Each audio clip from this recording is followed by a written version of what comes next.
Hello friends, എല്ലാവർക്കും magic മസാലയിലേക്ക് സ്വാഗതം. ഇന്ന് ബട്ടൂരയുടെ റെസിപ്പിയുമായിട്ടാണ് ഞാൻ വന്നിരിക്കുന്നത്. നമ്മൾ ഹോട്ടലിൽ നിന്നൊക്കെ കഴിക്കാറുള്ള ബലൂൺ പോലെ ഇരിക്കുന്ന നല്ല ടേസ്റ്റുള്ള ബട്ടൂരയുടെ റെസിപ്പിയാണ്.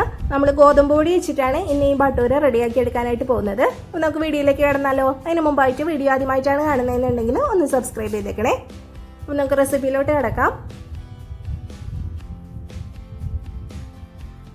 ബട്ടൂര ഉണ്ടാക്കിയെടുക്കാനായിട്ട് ആദ്യം തന്നെ നമുക്ക് ചെറിയ ബൗളിലേക്ക് 3 ടേബിൾ സ്പൂൺ റവ ഇട്ട് കൊടുക്കാം.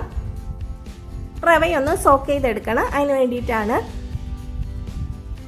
ഇനി ഇതിലേക്ക് 1/2 കപ്പ് വെള്ളം ഒഴിച്ചു കൊടുക്കാം. 250 ml കപ്പിലാണ് മെഷർമെന്റ് പറയുന്നത്. ഇതൊന്ന് മിക്സ് ചെയ്തതിന് ശേഷം നമുക്ക് റെസ്റ്റ് ചെയ്യാനായിട്ട് മാറ്റി വയ്ക്കാം.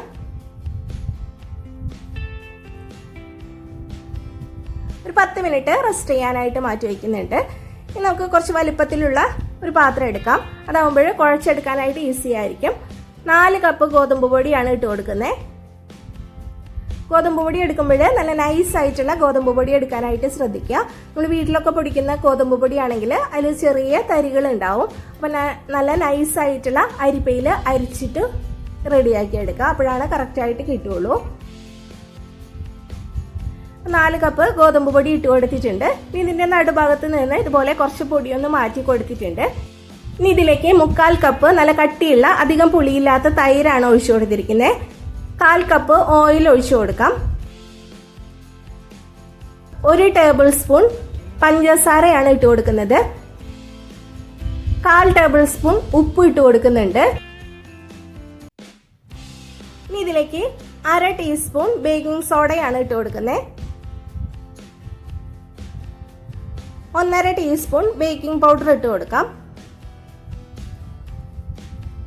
ഈ പറയുന്ന അളവുകളെല്ലാം കറക്റ്റായിട്ട് ഇതുപോലെ തന്നെ എടുക്കുക. അപ്പോഴാണ് കറക്റ്റായിട്ടുള്ള ടേസ്റ്റും ടെക്സ്ചറൊക്കെ ബട്ടൂരയ്ക്ക് കിട്ടുള്ളൂ. ഇനി നമ്മൾ സോക്ക് ചെയ്ത് വെച്ചിരിക്കുന്ന റവ ഇതിലേക്ക് ആ വെള്ളത്തോടു കൂടി തന്നെ ഒഴിച്ചു കൊടുക്കാം. ഒരു 10 മിനിറ്റ് കഴിഞ്ഞതാണ്. നമുക്ക് ഇതിലേക്ക് ഒഴിച്ചു കൊടുക്കാം.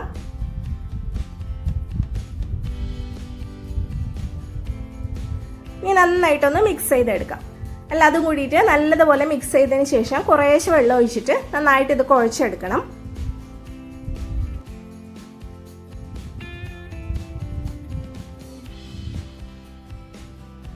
അപ്പം നല്ലതുപോലെ മിക്സ് ചെയ്തെടുത്തിട്ടുണ്ട്. ഇനി നമുക്ക് ഇതിലേക്ക് വെള്ളം ഒഴിച്ചു കൊടുത്തിട്ട് നന്നായിട്ട് ചപ്പാത്തി മാവിന് കുഴച്ചെടുക്കുന്ന പോലെ കുഴച്ചെടുക്കാം. അധികം ടൈറ്റ് ആയി പോവരുത്. അപ്പം അതിനനുസരിച്ചിട്ട് വെള്ളം ഒഴിച്ചു കൊടുക്കാം. ഓരോ ഗോതമ്പ് പൊടിക്ക് അനുസരിച്ചിട്ടും വെള്ളത്തിൻ്റെ അളവിൽ വ്യത്യാസം വന്നേക്കാം. ഞാനിപ്പോൾ ഇതിലേക്ക് ഒരു 4 ടേബിൾ സ്പൂൺ വെള്ളം കൂടി ഒഴിച്ചു കൊടുക്കുന്നുണ്ട്. അപ്പോഴാണ് എനിക്ക് കറക്റ്റ് ആയിട്ടുള്ള അളവ് കിട്ടിയത്. ഇനി നമുക്കിത് കൗണ്ടർ ടോപ്പിൽ ഇട്ടിട്ട് നന്നായിട്ട് കുഴച്ചെടുക്കാം. നല്ലതുപോലെ കുഴച്ചെടുക്കണം. മാവ് നല്ല സോഫ്റ്റ് ആയിട്ട് വരണം.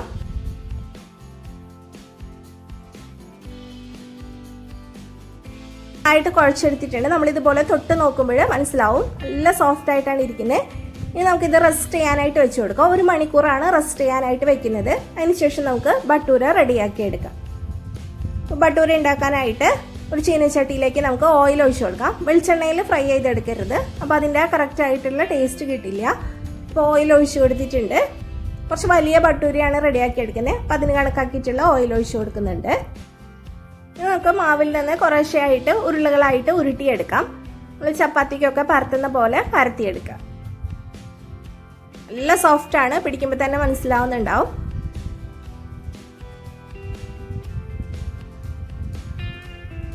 കുറച്ച് ഓയിലൊന്ന് സ്പ്രെഡ് ചെയ്തിട്ടാണ് നമ്മളിത് പരത്തിയെടുക്കുന്നത്, ഒട്ടിപ്പിടിക്കാതിരിക്കാൻ വേണ്ടിയിട്ട്. നമ്മൾ പൊടി ഇട്ടിട്ടല്ല ഇത് പരത്തിയെടുക്കേണ്ടത്. നമ്മൾ ചപ്പാത്തിക്ക് പരത്തിയെടുക്കുന്ന ആ ഒരു കനത്തിലാണ് പരത്തിയെടുത്തിട്ടുള്ളത്. അധികം കട്ടിയിൽ പരത്തിയെടുക്കണ്ട.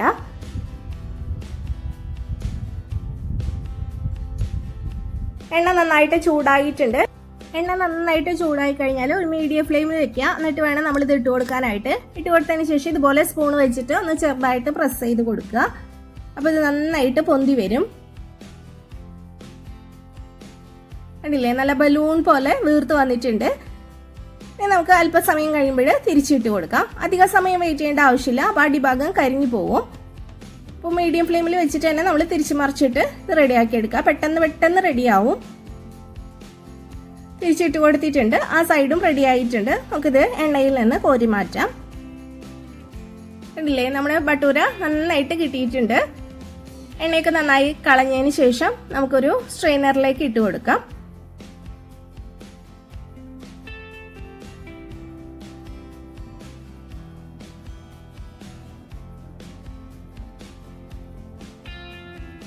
നമുക്കിതുപോലെ അല്ലാതെ റെഡിയാക്കി എടുക്കാം. ഈ റെസിപ്പി തന്നെ നമുക്ക് ഗോതമ്പ് പൊടിക്ക് പകരം മൈദ വെച്ചിട്ട് ചെയ്തെടുക്കാം. മൈദ വെച്ചിട്ടാവുമ്പോൾ കറക്റ്റ് ആ ഹോട്ടലിൽ നിന്ന് കിട്ടുന്ന അതേ ബട്ടൂര തന്നെയായിട്ട് കിട്ടും. ഇതാവുമ്പോൾ ഗോതമ്പ് പൊടിയാണെന്നുള്ള ഒരു വ്യത്യാസം മാത്രമേ ഉണ്ടാവുള്ളൂ. ഗോതമ്പ് പൊടി വെച്ചിട്ടും അടിപൊളി സ്വാദാണ് ഈ ബട്ടൂര കഴിക്കാനായിട്ട്. അപ്പോൾ എല്ലാവരും ഒന്ന് ട്രൈ ചെയ്ത് നോക്കണേ. ട്രൈ ചെയ്ത് നോക്കിയിട്ട് ഫീഡ്ബാക്ക് അറിയിക്കാനായിട്ട് മറക്കരുത് കേട്ടോ.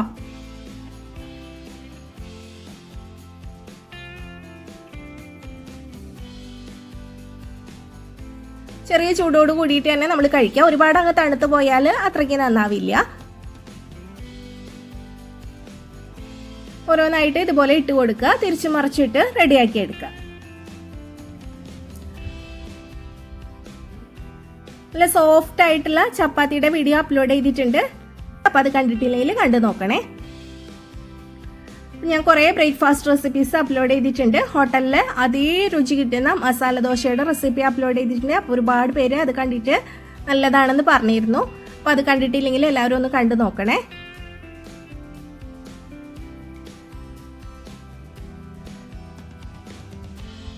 ബട്ടൂര അല്ലാതെ നമുക്ക് റെഡിയാക്കി എടുക്കാം.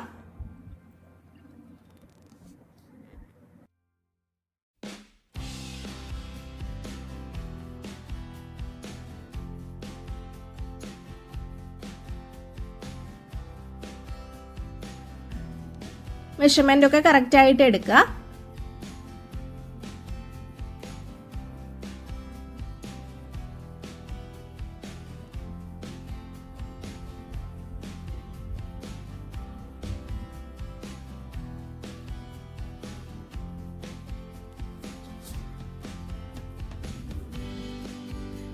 നമുക്കിതൊന്ന് പൊട്ടിച്ച് നോക്കിയാലോ.